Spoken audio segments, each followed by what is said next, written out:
नमस्कार दोस्तों, हमने पिछले वीडियो में देखा कि एचसीएफ आखिर में होता क्या है।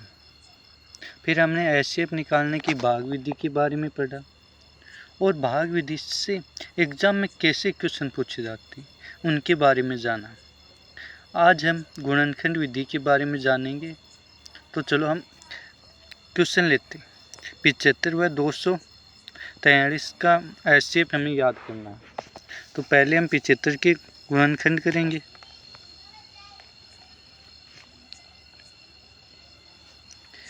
पिछहत्तर के गुणनखंड होंगे 3 गुणा 25 यानी 3 गुणा 2 की 5 की पावर 2।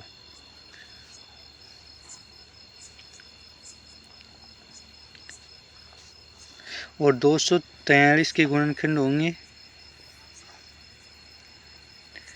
3 गुणा 81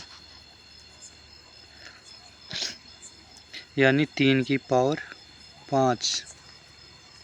तो इस 75 व 243 में उभयनिष्ठ गुणनखंड है 3 और उसकी न्यूनतम पावर है 1। अतः 75 व 243 का एचसीएफ 3 होगा। क्वेश्चन नंबर 2, 238 व 832 का हमें एचसीएफ याद करना है। तो 238 2 119 7 17 और 17 यानी 238 के अभाज्य गुणनखंड होंगे 2 गुणा 7 गुणा और 17 तथा 832 के अभाज्य गुणनखंड होंगे 4 फिर से 4 फिर से 4 1 यानी 832 के अभाज्य गुणनखंड होंगे 4 गुणा 4 गुणा 4 गुणा 13। तो इनमें उभयनिष्ठ गुणनखंड है 2। अतः 238 व 832 का एचसीएफ होगा 2। Question number 3। अब इन क्वेश्चन नंबर 3 में है ना, हमें पहले ही गुणनखंड करके दे रखे हैं, तो हमें गुणनखंड संख्याओं की गुणनखंड करने की कोई आवश्यकता नहीं है।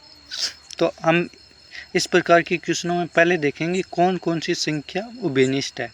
जैसे 2 इसमें भी है, 3 पी में भी और क्यू में भी है। तो 2 गुणा 3। अब हमें 2 और 3 की न्यूनतम पावर लगानी है। क्यू में 2 की पावर 5 है तथा पी में 2 की पावर 3 आता है, 2 की पावर 3। पी में 3 की पावर 10 है और क्यू में 3 की पावर 1। तो option number B. Question number 4 same उसी प्रकार का। इसमें 5 3 2 तीनों संख्या कॉमन है। तो 5 गुणा 3 गुणा 2। 2 की न्यूनतम पावर 2 है, 3 की न्यूनतम पावर 1, 5 की न्यूनतम पावर 1 यानी 5 गुणा 3 गुणा 4 बराबर 60। Option number